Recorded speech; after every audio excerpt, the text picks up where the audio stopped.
¿verdad? Esa sería la señal. Correcto.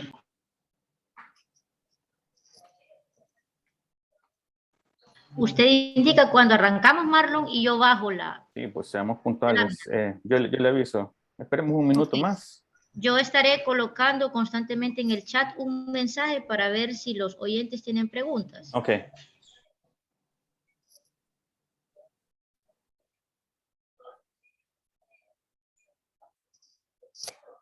Bueno, podemos arrancar.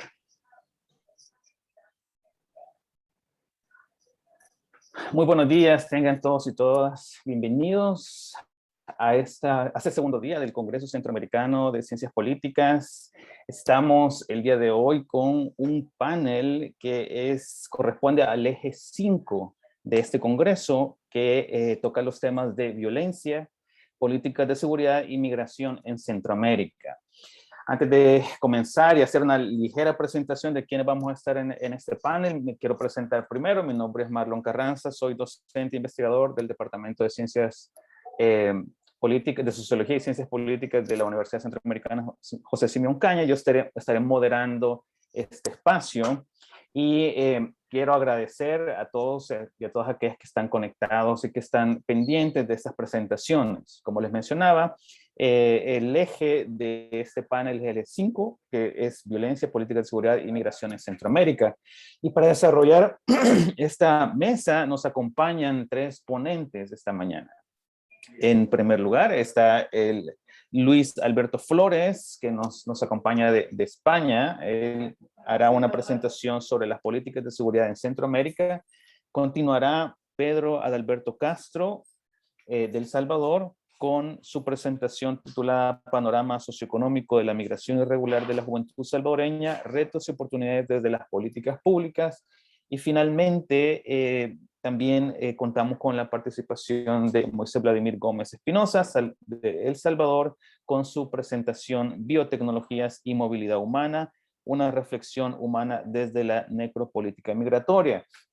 Quiero recordarles a todos y todas que podrán escribir sus preguntas o comentarios en el chat en cualquier momento, realmente, ya sea cuando estén haciendo la presentación los ponentes o al finalizar sus presentaciones. La estructura del evento es, comienza un ponente y sigue el siguiente consecutivamente, y al final vamos a tener 20 minutos de diálogo, de discusión, de preguntas y respuestas que se pueden hacer, ¿verdad? Entonces, nuevamente, muchas gracias a todos los panelistas por este espacio, por su tiempo, por estar aquí, y todos aquellos que nos están observando y participando en este momento. Así que sin más, quisiera simplemente darle la palabra al doctor Luis Alberto Flores Hernández.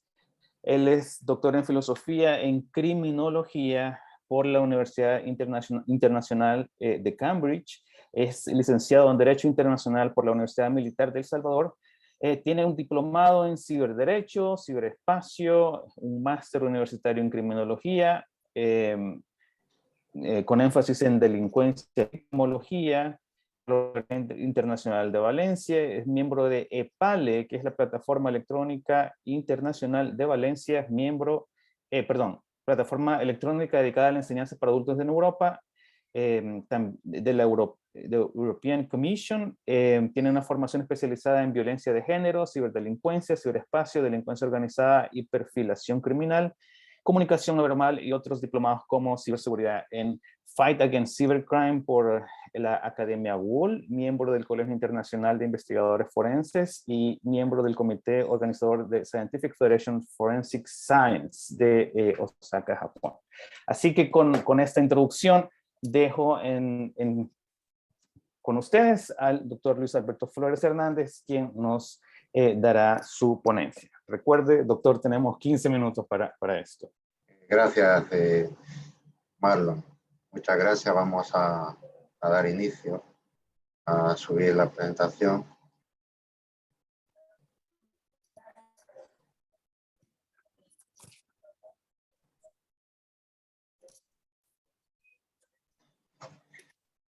Bien. En la presente ponencia trataremos sobre los problemas en las políticas de seguridad de Centroamérica, donde buscaremos soluciones a corto y largo plazo. Como ya dijo el doctor, este es mi nombre, soy Luis Alberto Flores Hernández. Aquí está mi número de teléfono por si lo quieren apuntar, el correo electrónico, por si quieren escribirme, hacer alguna consulta que necesiten.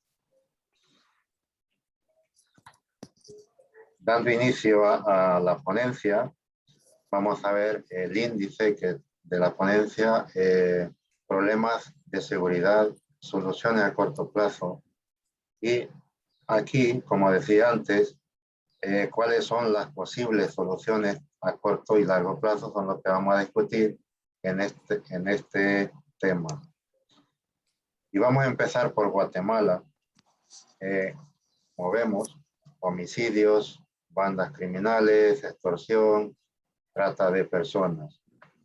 Aunque Guatemala históricamente ha tenido una de las tasas de delitos violentos más altas en Centroamérica, la tendencia ha sido positiva en los últimos años, es decir, que las tasas de criminalidad han ido bajando. Y las tasas de homicidio en Guatemala alcanzó un máximo de 45 muertos por cada 100 habitantes en el año 2009, pero a finales de 2018 había caído a 22 víctimas fallecidos por cada 100.000 habitantes. Eso significa que la policía reportó 3.881 homicidios, una cifra ligeramente superior a los 3.578 homicidios reportados en el año 2019. A pesar de la ligera tendencia a la baja, Guatemala sigue siendo uno de los países más peligrosos del mundo, según las estadísticas que hay, que son estadísticas oficiales. Luego, la pobreza endémica, la abundancia de armas, un legado de conflictos sociales y presencia de bandas de criminales organizados, como es el Barrio 18, la Mara Salvatrucha,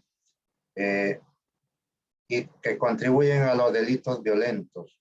Los miembros de las pandillas y los imitadores utilizarán varios tipos de medios de redes sociales para amenazar a sus objetivos, es decir, y recibir pagos de extorsión, es decir, que ellos usan todos los medios para amenazar, para extorsionar, para secuestrar, para matar, ¿no? Ese es su principal acometido de ellos. Por ejemplo, a pesar de las ligeras de la PNC, de las encuestas de la PNC que reportó 14.714 casos de extorsión en 2019, según estadística del gobierno guatemalteco, el 1 de enero del año, del 30 de noviembre, del 1 de enero al 30 de noviembre de 2019, el Ministerio Público recibió 320 denuncias de sospecha de trata de personas, es decir, de tráfico de personas. En cifras, la mayoría, 150, ocurrieron en la ciudad de Guatemala. Estas cifras, reportadas para 2019, representan un aumento con respecto al año anterior, es decir, al año 2018. Entonces, en ese sentido, vamos a comparar también con las pandillas que hay en El Salvador, los problemas de El Salvador, el acoso e intimidación, desapariciones, feminicidios.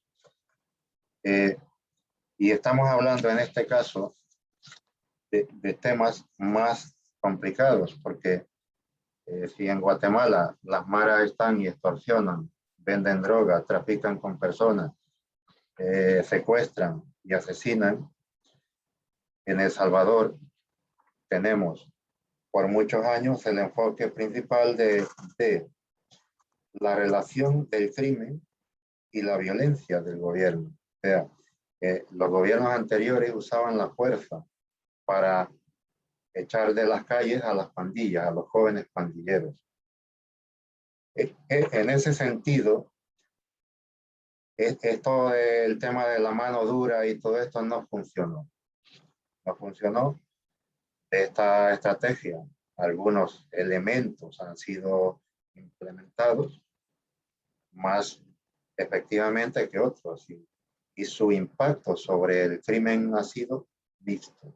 Es decir, se ha generado un conflicto si ponen mano dura, no teniendo en cuenta la sociedad, la sociedad se activa en contra de la mano dura del gobierno.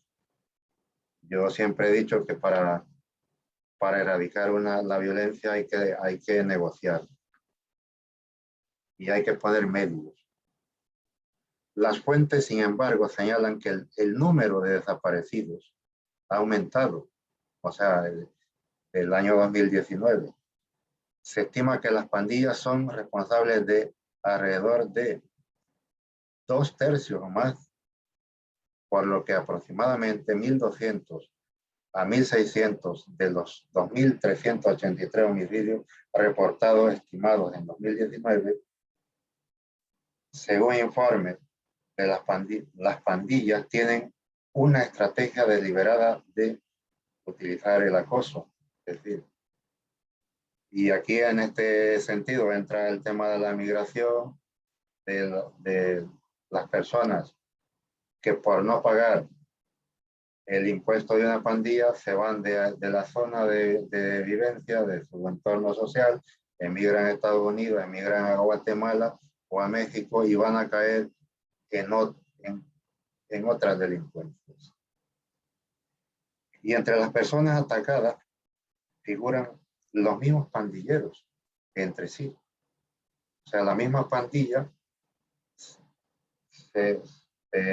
hay conflicto entre pandillas. No se ponen de acuerdo. ¿Por qué? Por el poder.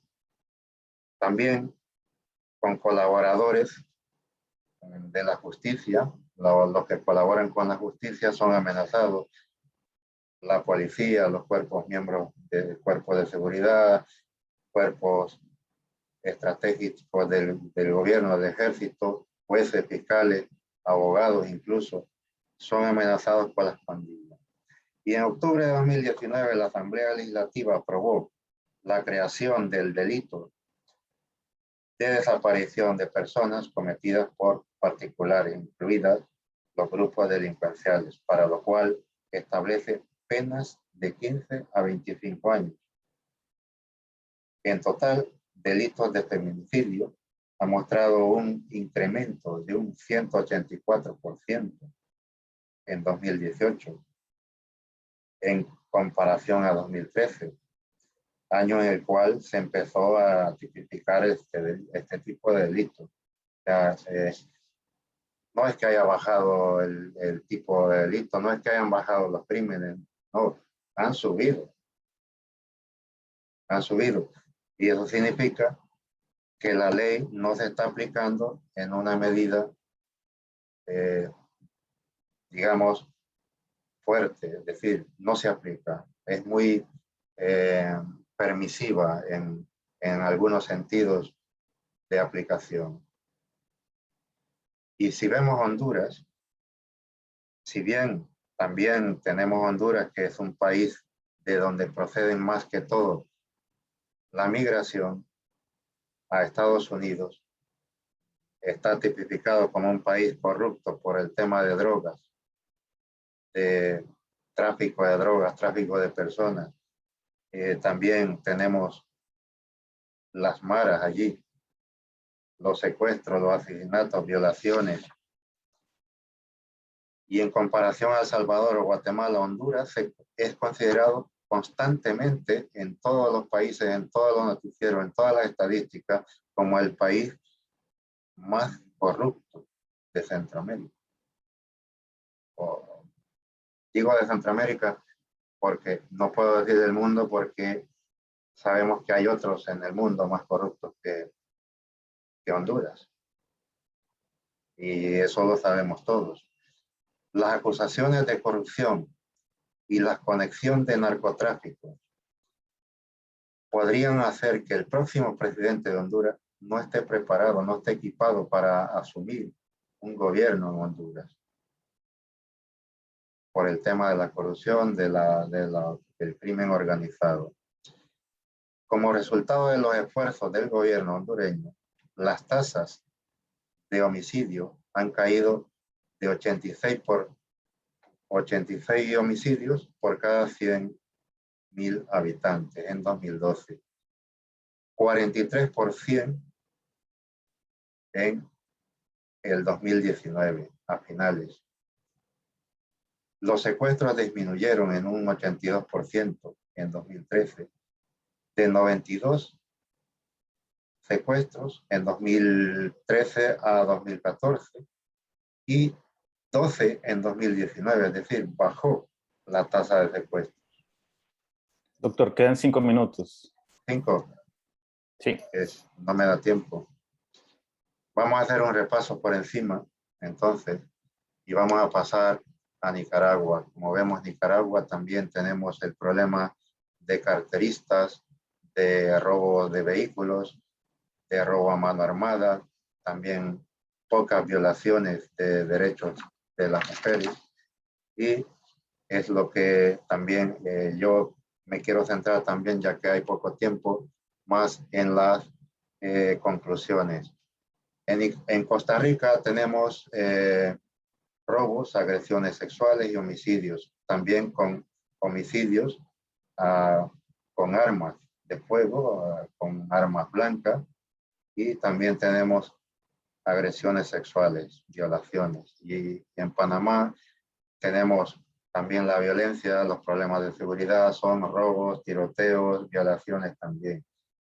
Y también la corrupción, el narcotráfico. Vamos a emplazar un poco los plazos, las soluciones a corto plazo, el entorno estratégico, reformas, migración.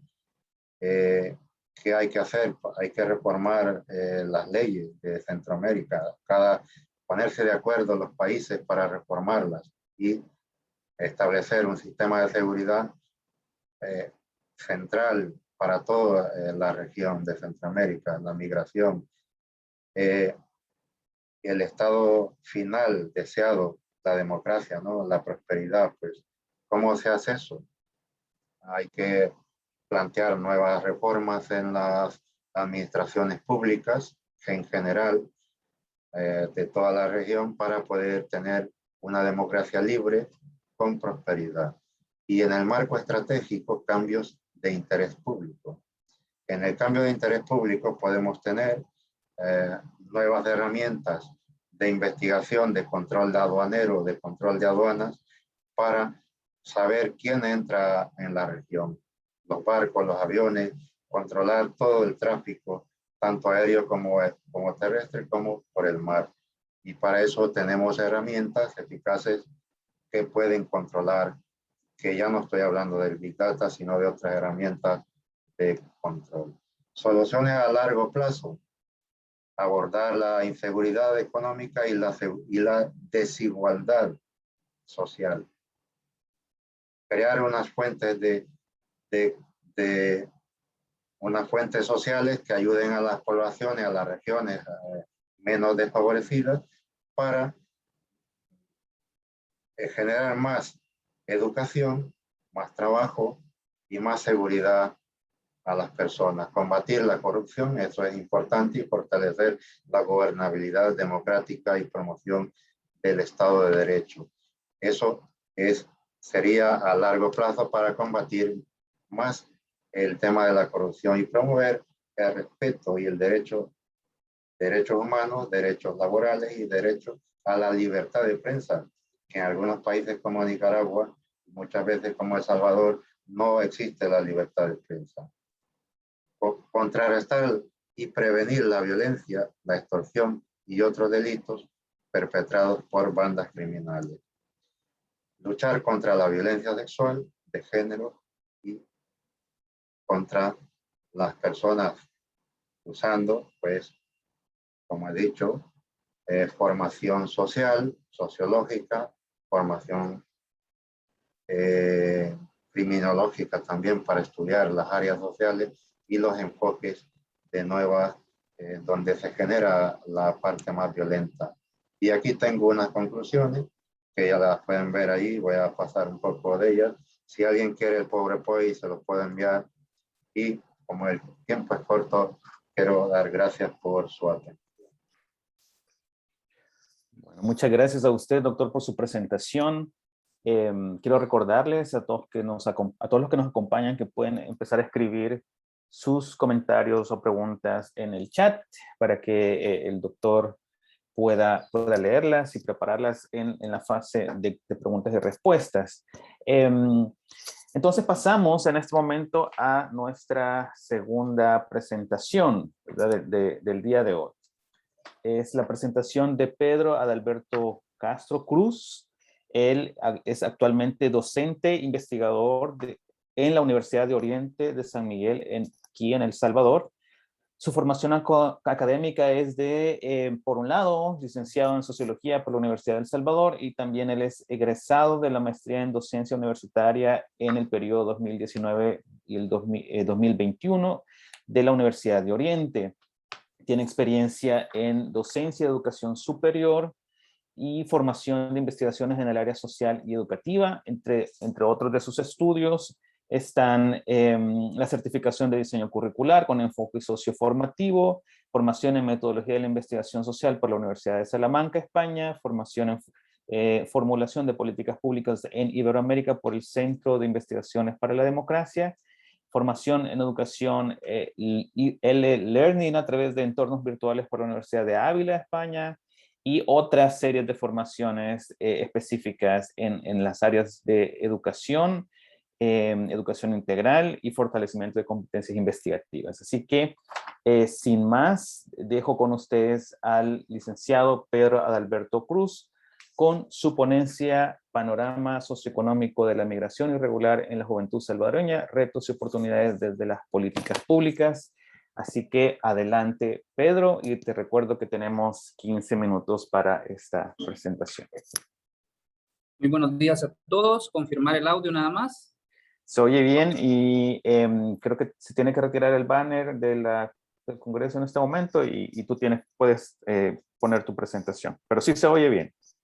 Ok, no se ve la presentación todavía. Ahora ya. Ok. Bueno, muy buenos días a todos. Un gusto estar compartiendo con ustedes. Este día, pues, se trata de hacer un análisis, más que todo socioeconómico, sobre el impacto que han tenido las políticas públicas en El Salvador respecto a la disuasión de los fenómenos migratorios. Cabe destacar que la migración ha sido, en este caso, un fenómeno multicausal que ha influido tanto en el Triángulo Norte como en todo Centroamérica. A la luz del próximo bicentenario en cada uno de los países, y en este caso El Salvador, es necesario en este caso hacer un análisis de cómo han incrementado en este caso los niveles de migración irregular en el Triángulo Norte, sobre todo en El Salvador. Considerando esto que actualmente el stock de migrantes hasta este momento, pues El Salvador tiene un 8% de los jóvenes migrantes, bueno, y la migración irregular. A eso se le suma, relacionado a lo que generaba el compañero anteriormente en su ponencia, los índices de criminalidad y delincuencia sobre la inseguridad social que vive El Salvador actualmente. Hay que destacar que a raíz de la pandemia del COVID-19, los índices se han agudizado en algunos elementos. A todo esto, pues, se ha incrementado la desigualdad social, la inclusión, a tal punto en el cual se han generado nuevas esferas donde los jóvenes actualmente y los migrantes en general han tenido que generar nuevas condiciones socioeconómicas para al menos paliar esta crisis económica que viven la mayoría de países centroamericanos. En este caso, la inseguridad social no se ha, en este punto, en este caso parado, ha continuado, y en este caso, a raíz de los últimos años, pues se ha generado una en este caso, diversificación de los factores que influyen, teniendo en este caso como primacía, en este caso, lo que es los aspectos socioeconómicos, entre todo el ingreso mínimo, el acceso al empleo, entre esos. A pesar de organismos internacionales como la OIM, ACNUR, entre otros, en este caso categorizan lo que es la migración, esta pues se considera en el ingreso de personas que restringen las leyes migratorias de estos países.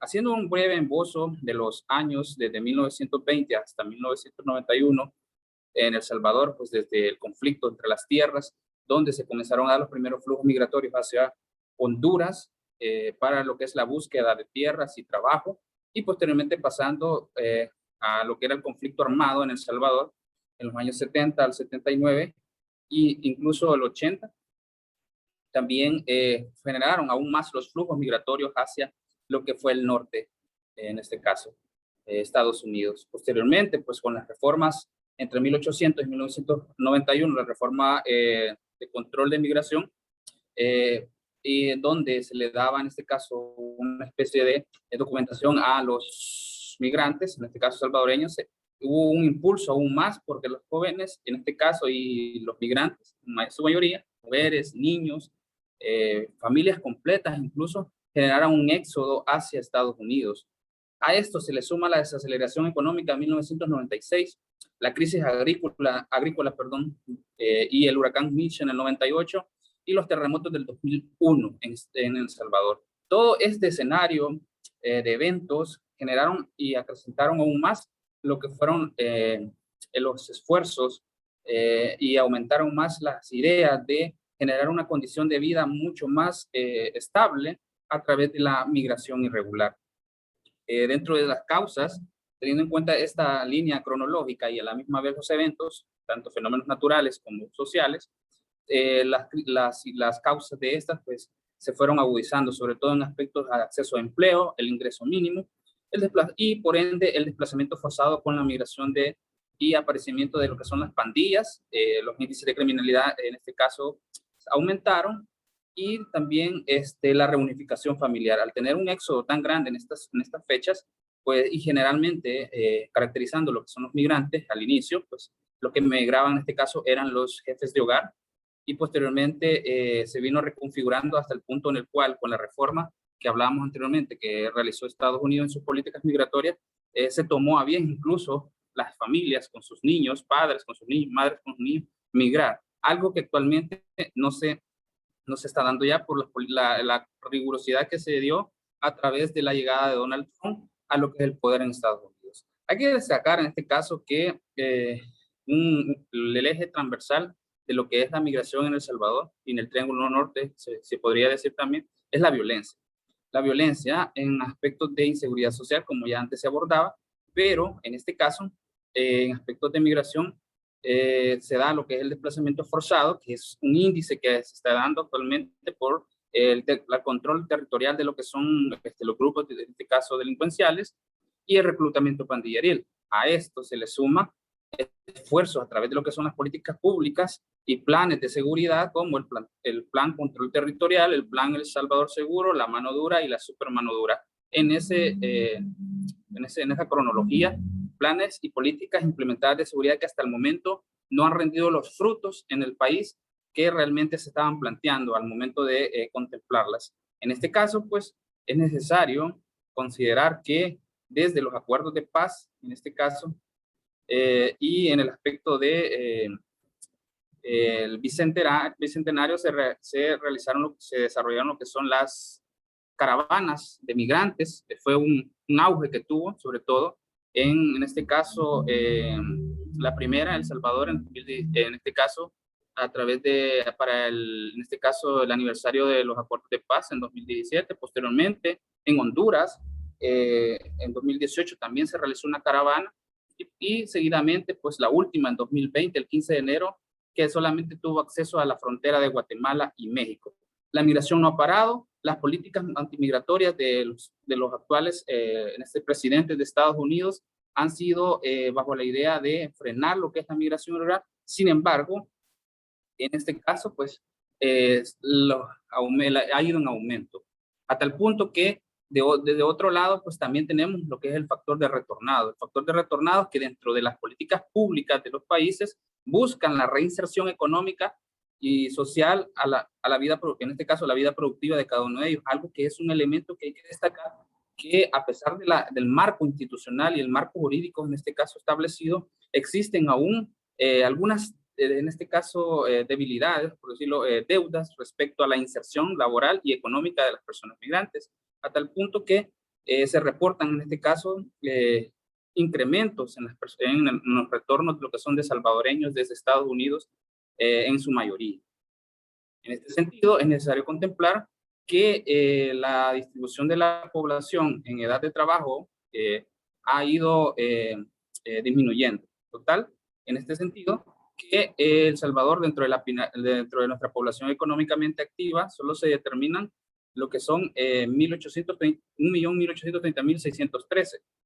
A la luz de estos datos, podemos determinar que la población económicamente activa de El Salvador es superior, y a tal punto que hay que aumentar lo que son el desarrollo de programas sociales y políticas públicas que vengan a paliar estas necesidades. Algunos elementos a destacar en este tema es que hay unos elementos, unos indicadores que surgen a raíz de una investigación realizada por esta casa de estudios, la Universidad de Oriente, donde se identifican, en este caso, que la población económicamente activa ronda los 6.454.000, y en este caso hay que ponerle sentido y el dedo en el renglón sobre las personas que actualmente no trabajan, no estudian, y sus condiciones de vida son paupérrimas en algunos elementos relacionados al índice de pobreza en El Salvador. A esto se le suma la tasa de desempleo, como vemos actualmente en la gráfica, a tal punto que se tuvo que realizar un abordaje, en este caso de investigación científico, donde se tomaron muestras de jóvenes retornados y jóvenes potencialmente migrantes, teniendo a la luz algunos elementos muy importantes, más allá de que estos en su mayoría fueron jóvenes. Sin embargo, las causas que vienen predominando totalmente actualmente son las económicas, la inseguridad y la reunificación familiar. Aún así, la alternativa de migrar sigue constante en los jóvenes. Y las perspectivas de las políticas de seguridad a tal punto, en este caso, es que la mayoría consideran la confianza de estas políticas y la efectividad de manera regular. No efectiva ni eficiente. Perdón, licenciado, quedan 5 minutos. Gracias. Estos indicadores socioeconómicos, tanto desde si trabajan o estudian, si tienen familiares migrantes, salario mínimo, el ingreso del salario mínimo por su subsistencia. Es decir, actualmente, a pesar del último aumento del salario mínimo que se realizó, sigue siendo poco para resolver las necesidades básicas de lo que es la familia. En estos indicadores socioeconómicos pueden predominar lo que es el acceso a la salud y el acceso a la educación, el cual en contraste con las víctimas de extorsión y en la mejoría de la calidad de vida es muy diferente. A pesar de que las personas, en este caso, reciben remesas, no están satisfaciendo, en este caso, los índices de desarrollo humano que se podrían estar esperando, a pesar de que nos enfocamos en lo que es el acceso de estas remesas. A pesar de eso, este estudio pues tuvo lo que son relatos de algunos retornados, donde ellos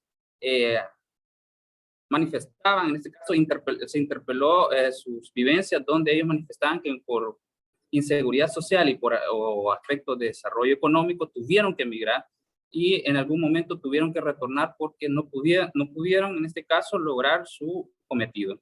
A pesar de esto, los jóvenes retornados valoran su experiencia, en este caso, positiva, en el caso de adquirir, en este caso, habilidades. Los jóvenes retornados incluso vienen con habilidades que han tenido, en este caso, o han desarrollado cuando estuvieron durante su periodo en Estados Unidos, pero en aspectos de políticas públicas, tanto en la política de juventud, la política de apoyo a las personas migrantes y otras, en este sentido, existen todavía algunas, en este caso, debes relacionadas a la inserción la reinserción de estas personas retornadas, procesos de sensibilización respecto a lo que es, en este caso, los peligros de la migración irregular, el acceso a empleo todavía debe de crearse las fuentes de empleo para que los jóvenes puedan, y la certificación de habilidades donde el migrante retorna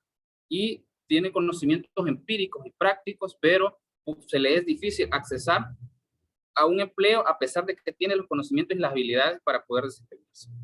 La asistencia psicosocial es muy importante en materia de políticas públicas para poder, en este caso, dar un seguimiento e inserción social a la persona para tratar de minimizar aquellos traumas que tuvieron antes, durante y en su retorno.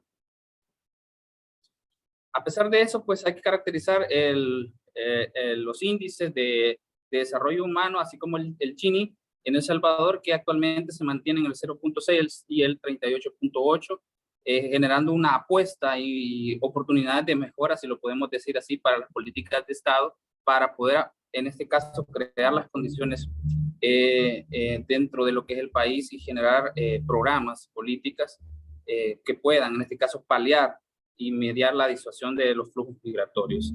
Es necesario, en este caso, la apuesta académica desde las universidades para investigar elementos respecto a lo que es la migración, los fenómenos migratorios, sobre todo en poblaciones vulnerables como las mujeres y, en este caso, la niñez. Es importante seguir estudiando estos elementos para poder generar apuestas y propuestas de minimización a través de las diferentes entidades, tanto institucionales como de gobierno o empresa privada, organizaciones no gubernamentales. Esto pues puede ser a través de la provisión social interna y externa. Y como docencia, yo creo que debemos en este caso no solamente apostar a la investigación y a la formación, sino también generar procesos de sensibilización y concientización del fenómeno migratorio para que pueda existir una conciencia mucho más crítica, pero propositiva respecto al fenómeno. A manera de conclusión, el fenómeno es estructural. No podemos decir esta política va a mediar o va a resolver el problema, pero debemos de apostarle a empleo, debemos de apostar a la generación de empleo, apostarle a la inversión a la educación, fomentar lo que es la familia, la unión y oportunidades de mejora en cada uno de los sectores. Quiero destacar en este caso que hacer una invitación a los organismos internacionales, organismos nacionales, gubernamentales, a las alcaldías, a poder generar una sinergia interinstitucional para poder lograr los fines de las actuales políticas públicas y apostar a la creación de políticas públicas municipales en estas instituciones regionales para poder, en este caso, tener una herramienta más que pueda, en este caso, ejecutar, dinamizar los elementos de una política nacional y la propuesta de generar políticas de Estado que sean, en este caso, eficientes y eficaces para tratar lo que es la disuasión de los fenómenos, de lo que son los ciclos migratorios y también la reinserción de las personas que retornan a nuestro país de manera integral. Solamente. Gracias. Muchas gracias al licenciado Pedro Adalberto Castro por su presentación, Panorama Socioeconómico de la Migración Irregular en la Juventud Salvadoreña, Retos y Oportunidades desde las Políticas Públicas. Quiero recordarles a todos aquellos que nos están viendo que pueden escribir sus preguntas o comentarios en el chat. Pueden dirigir directamente sus preguntas a cualquiera de nuestros ponentes.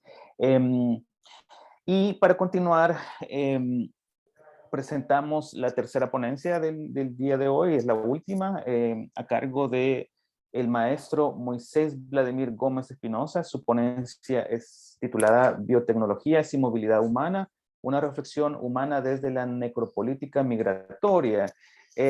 Como reseña del maestro Moisés Gómez, él es licenciado y maestro en Filosofía Latinoamericana por la UCA, cuenta con cursos de especialización en incidencia política por el CINEP y la Universidad Javeriana de Cali.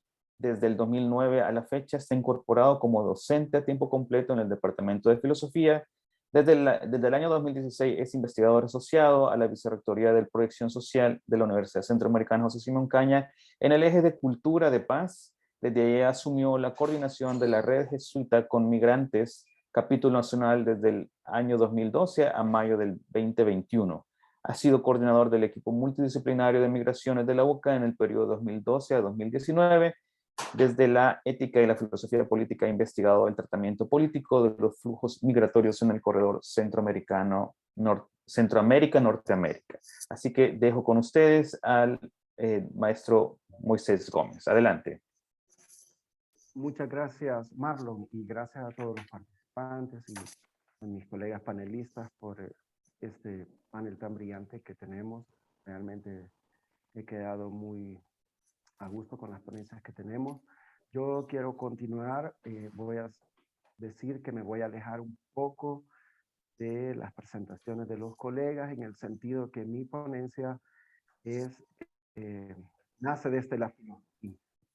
Entonces, tiene más un matiz de reflexión sobre unas realidades y sobre unas políticas que desde mi criterio y desde mi juicio se aplican a los flujos migrantes. Puede ser que le atine, puede ser que no, pero por lo menos es un planteamiento que yo me hago desde mi especialidad y realmente es un desafío, considerando que muchos colegas desde la filosofía consideran que la filosofía no tiene palabra, digamos, que decir sobre las realidades o los problemas sociales contemporáneos. Entonces, en mi caso, yo sí creo que la filosofía desde su origen nace clásicos, nace por una preocupación de las realidades cotidianas de vida de los pueblos. En Grecia, Sócrates, Aristóteles, Platón, todos realmente la filosofía, pero estaban partiendo de una realidad y querían proponer, digamos, para mejorar esa realidad, para emancipar al ser humano. Entonces, yo sí considero que la filosofía tiene una palabra, aunque sea una realidad social.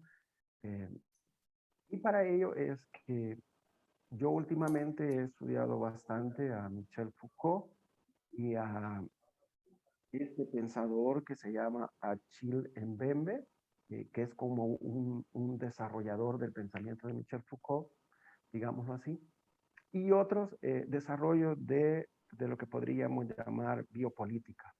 Entonces, yo considero que desde esos planteamientos y uniendo a los planteamientos que hace el antropólogo Carlos B. Orlegui, él ha desarrollado una reflexión sobre la antropología filosófica y sobre las biotecnologías.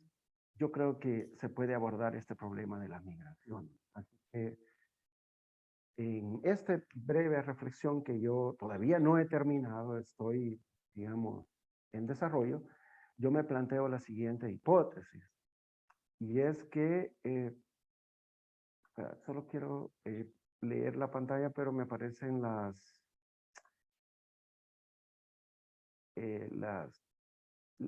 líneas acá de las cámaras para leer la pantalla completa. La columna aquí de derecha se puede quitar. No sé si nos pueden ayudar los técnicos para eso.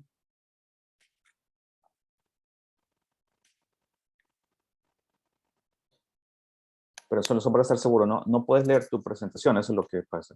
Lo que pasa es que me quita un poco pero aquí tengo una impresión. Ah, ok. Mi hipótesis de trabajo consiste en lo siguiente. Los flujos migratorios mixtos de carácter irregular han sido impactados por innovadoras políticas que a su base tienen recursos tecnológicos que no han probado su efectividad. En cambio, sí se ha demostrado que violentan aún más los derechos humanos de las personas, convirtiéndose en verdaderas políticas de muerte.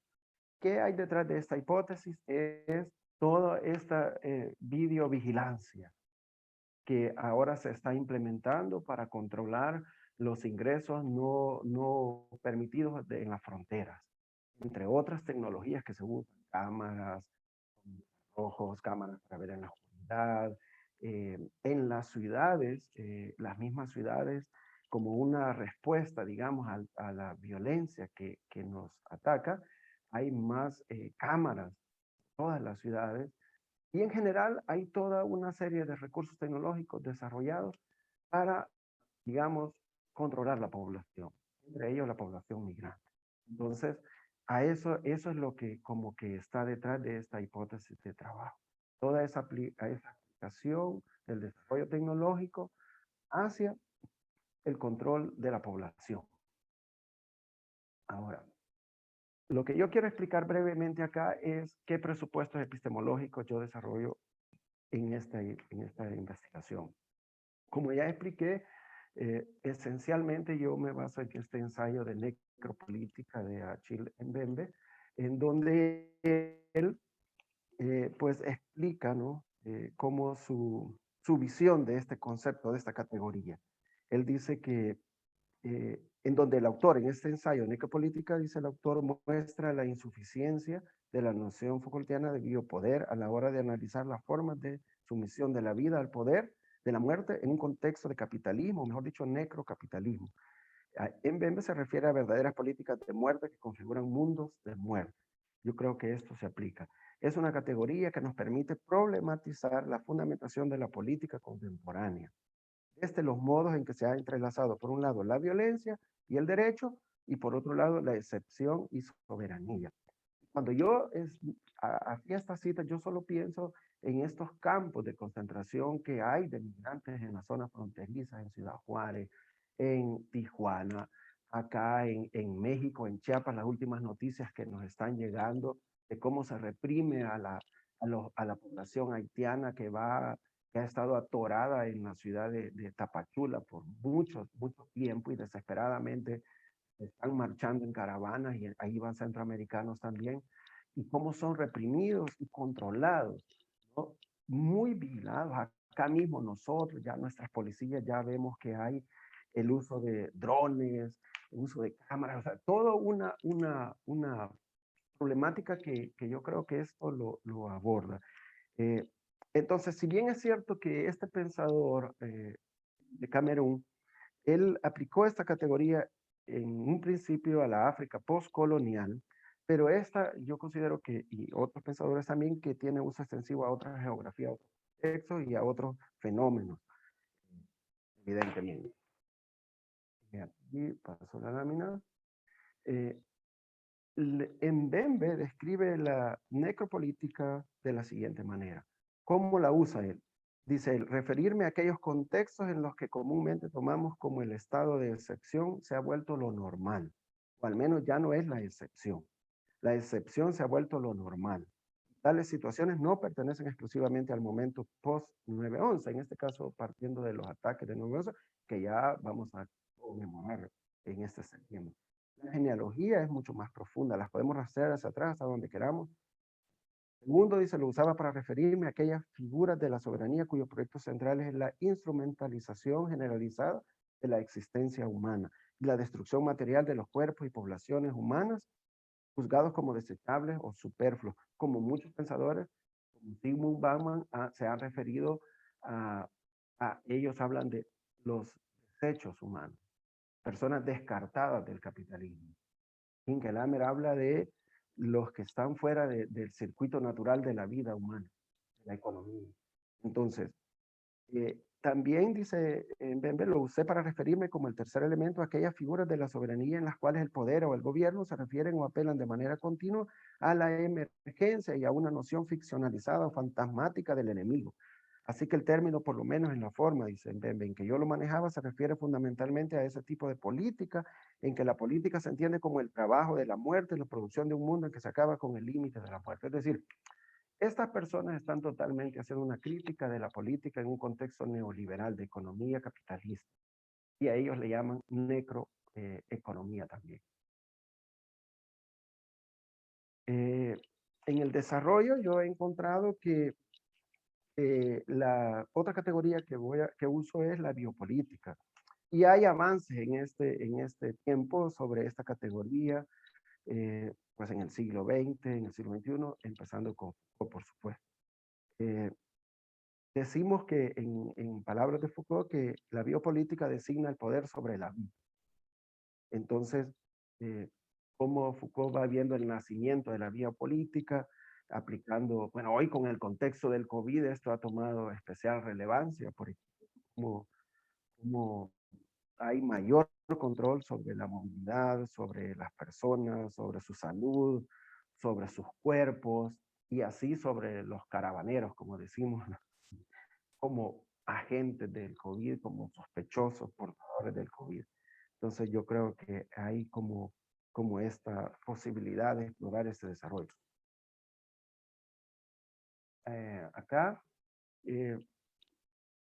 hay un texto que yo he usado en el que pues ya he explicado que son varios usos en los que podemos entender como la biopolítica. Perdón, maestro, Como, solo para avisarle que quedan 5 minutos. ok, como la gubernamentalidad neoliberal introduce el control sobre los cuerpos, sobre las poblaciones, ¿no? Ya, bueno, ahí voy a adelantar, lo dejo acá de todas maneras. Lo que quería recalcar es cómo desde la biopolítica se habla de, y lo tengo en la lámina, permítanme, cómo dice que podemos observar una lógica de división espacial en torno a la distinción, dice, entre lo global y lo local.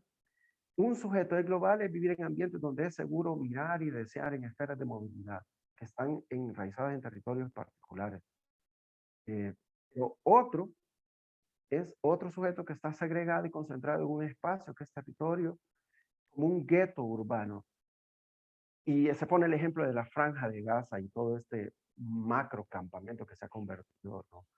Pero quiero decir que con estas categorías perfectamente podemos analizar el tratamiento que se está dando, por ejemplo, a este flujo que va desde Centroamérica al norte, pero también en Europa, en otros contextos. Se aplica perfectamente todas estas categorías de excepción, de emergencia.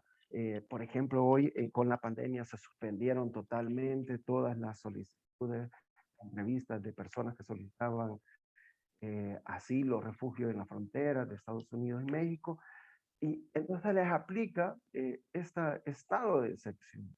Y es como lo que yo quisiera desarrollar en este texto, en el que voy avanzando en los trabajos que hacemos acá en la UCA y las actividades diarias, y tratando de armonizar estas categorías de biopolítica, digamos, biotecnologías, en un discurso que sea coherente, filosóficos, y que de alguna manera no es que pretenda dar una solución a un problema tan difícil como es la migración, pero que introduce una reflexión, digamos, que no se quede en los datos, que no se quede únicamente en una mirada, digamos, social. Ahí me quedaría. De acuerdo, muchas gracias al maestro Moisés Vladimir Gómez por su presentación. Biotecnologías y movilidad humana, una reflexión humana desde la necropolítica migratoria. Y con esto damos por cerradas las presentaciones de cada uno de los panelistas y pasamos a la fase de comentarios, preguntas y respuestas. Como creo que mencioné al principio, aparte de funcionar como moderador de este panel, se nos ha encargado, el Congreso nos ha encargado que hagamos tal vez una primera reflexión o comentarios o preguntas a los panelistas. Entonces, yo me voy a permitir, bueno, dar mis impresiones y dudas o comentarios sobre las presentaciones que hubo en este panel, y luego vamos a leer los comentarios que se han ido haciendo en el chat, ¿verdad? Entonces, para comenzar, quisiera rápidamente comentar mis impresiones sobre la ponencia del doctor Luis Alberto Flores. Su presentación giró en torno a la necesidad de analizar las condiciones que hacen a Centroamérica insegura, ¿verdad? Tanto a través de una serie de datos, a través de una serie de actores y a través de una serie de situaciones particulares que hacen que la situación de la inseguridad en Centroamérica sea compleja, ¿no? Además, no solo se limitó a presentarnos un panorama, pero al mismo tiempo planteó soluciones, ¿verdad? A mediano y largo plazo. Entonces, quizás mi impresiones, ¿verdad? Mi impresión, y quizás son más dudas que impresiones, pero a veces me dio la sensación que no se miraba con claridad el rol de los estados o gobiernos, según sea el caso, en la participación del crimen. Sí mencionó, en el caso de El Salvador, por ejemplo, que los planes mano duras y super mano duras, obviamente, al no funcionar, complejizaron el panorama de la seguridad en El Salvador, pero me parece que al menos en el caso de Honduras y El Salvador, que yo conozco un poco más, existe mucho más relación entre los actores criminales, ¿verdad? Y los estados, ¿verdad? Solo por poner un ejemplo, en los últimos años en El Salvador, el sistema judicial sí ha procesado grupos de exterminio donde claramente se ha identificado la participación de miembros de ex policías o ex militares dentro de estos grupos de intermedios colaborando con los civiles. Es decir, pareciera ser que no es tan rígida la diferencia entre actores criminales y a veces los actores del gobierno. Y entonces obviamente eso pone en el tema de la seguridad una situación mucho más compleja, que me gustaría oír su comentario en relación a eso, ¿verdad?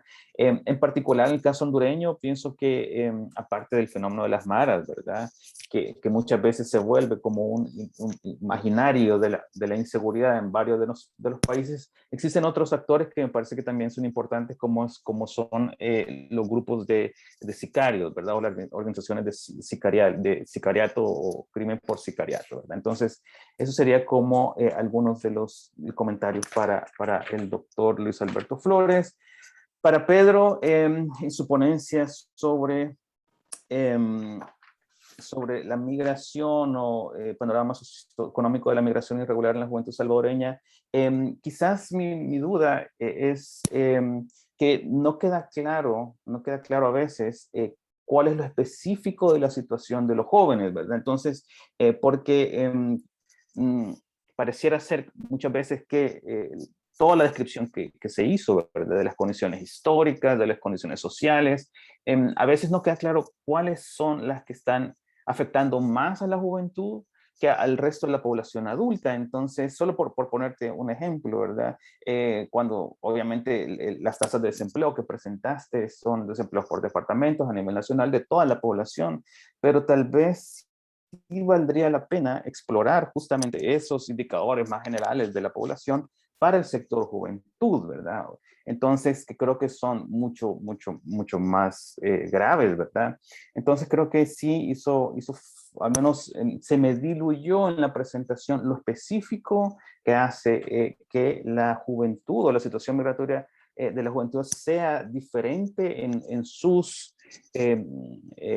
las razones por las que ellos deciden migrar, en las consecuencias que para ellos tiene la migración con los adultos. Entonces, si pudiera diferenciarse o aclarar cuál es lo específico de la juventud con relación a los adultos, sería interesante. Y luego, simplemente una duda, ¿verdad? Obviamente hemos oído que se oye en organizaciones de derechos humanos esta idea de que migrar es un derecho, pero en términos de políticas nacionales, ¿cómo esta idea de la migración como un derecho resuena, ¿verdad? O al menos para el caso salvadoreño, sí me gustaría que hiciera esa aclaración. Y finalmente, breve comentario de la presentación tal vez más teórica del maestro Moisés Gómez, es que me parece también que utiliza, por lo menos a través de la presentación, parece que utiliza de forma,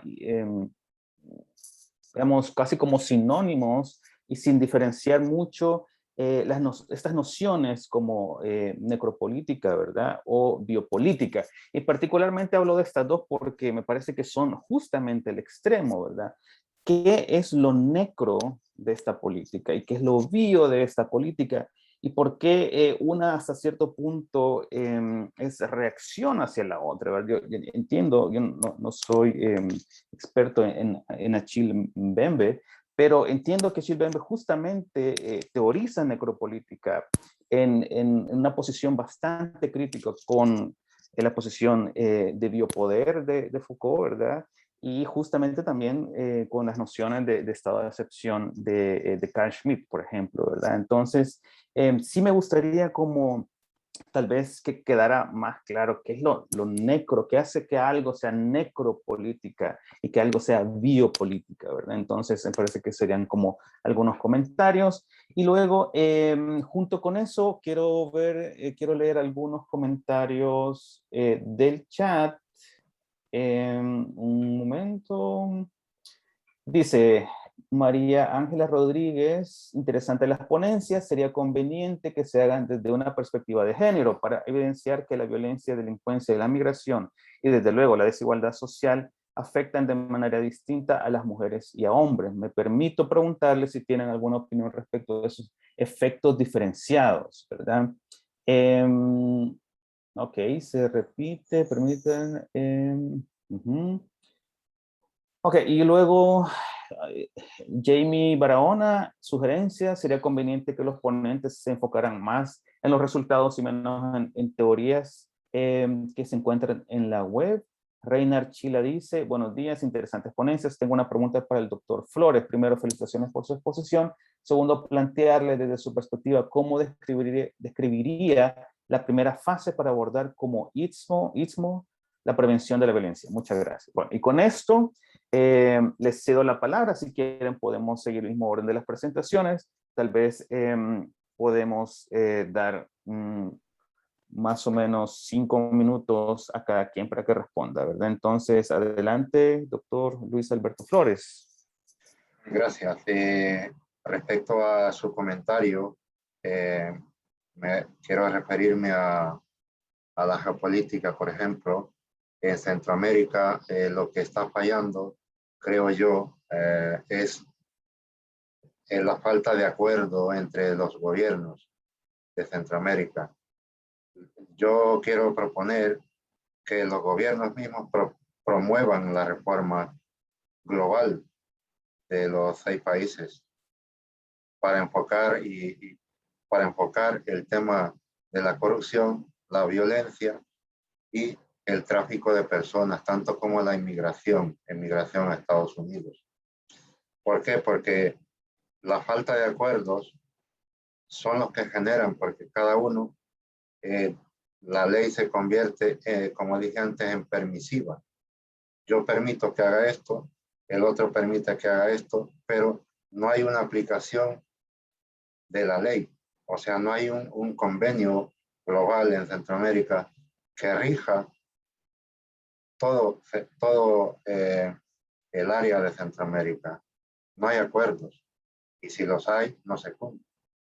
Entonces, en el sentido del posicionamiento de Honduras, por ejemplo, Honduras tiene de todo. Tiene de todo, me refiero, todo tipo de delincuencia. Y los países de al lado, del entorno lo ven, pero no dice nada a nadie. Nadie se pone a decir, nadie propone proyectos, mejorar el respeto de los derechos humanos. Nadie dice que va a fomentar entornos propios para las empresas, incluso las empresas, la sociedad civil debería de ponerse de acuerdo, porque los más perjudicados en este sentido son las empresas que sufren atracos, robos, de todo.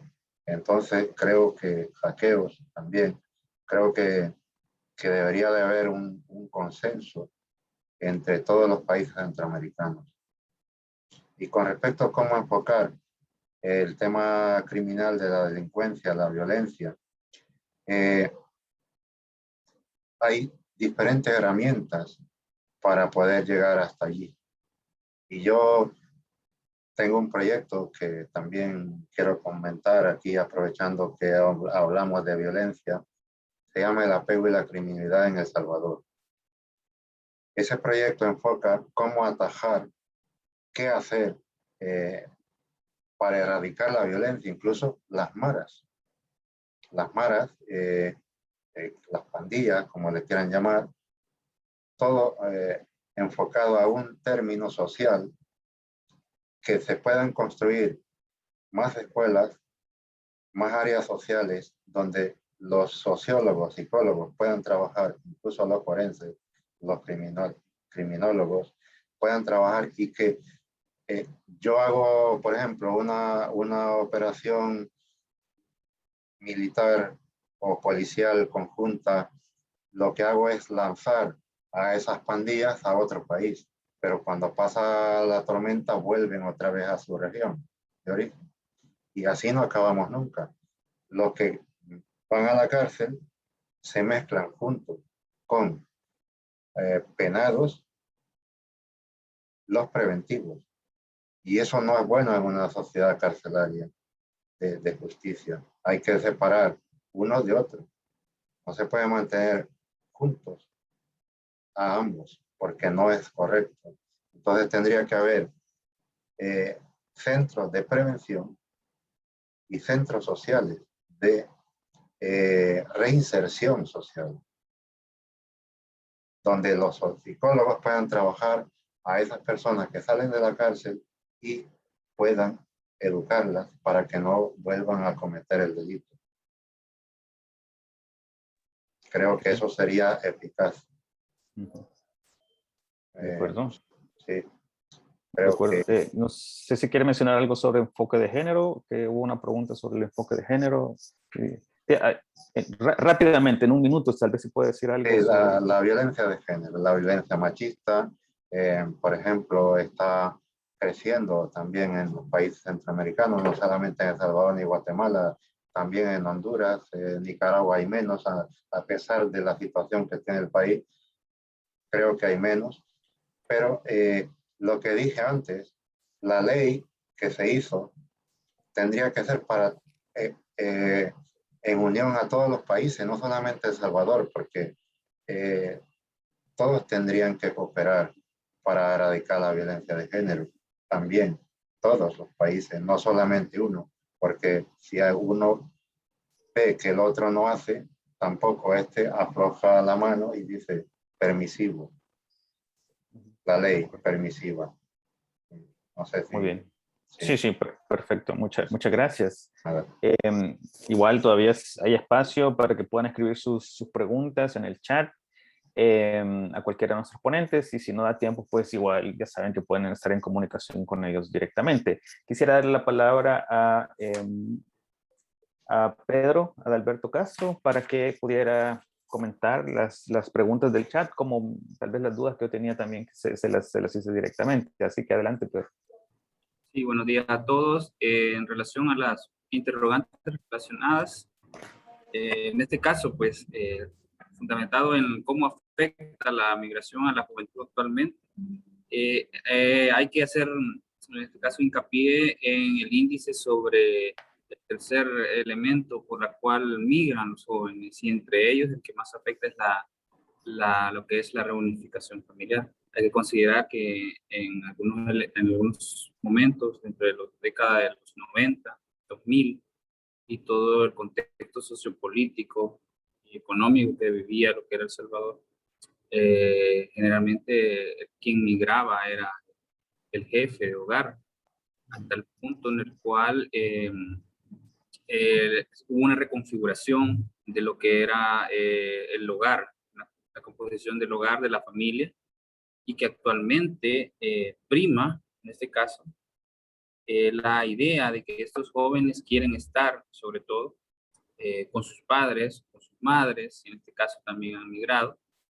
En ese sentido, pues, esto afecta no solamente en el desarrollo integral del adolescente, del joven, incluso del niño, porque esos deseos de estar con sus padres influyen a tal punto en el cual tienen, en algunos casos, que abandonar sus estudios, y no necesariamente por ser migración irregular este niño llega a estudiar a Estados Unidos. El niño llega y tiene que incorporarse, en este caso el adolescente o el joven, en su mayoría, de alguna manera a desarrollar lo que son tareas, laborar, si este es de manera irregular. Esto va relacionado a la misma pregunta de lo que se hablaba realmente, si la migración es un derecho. Claro que es un derecho. Lo establece la Organización de las Naciones Unidas a través del Pacto Internacional el 18 de diciembre. pero la bandera de este pacto desde el año 2000 es promover un pacto para la migración, en este caso segura, irregular, es decir, no plantea una migración irregular.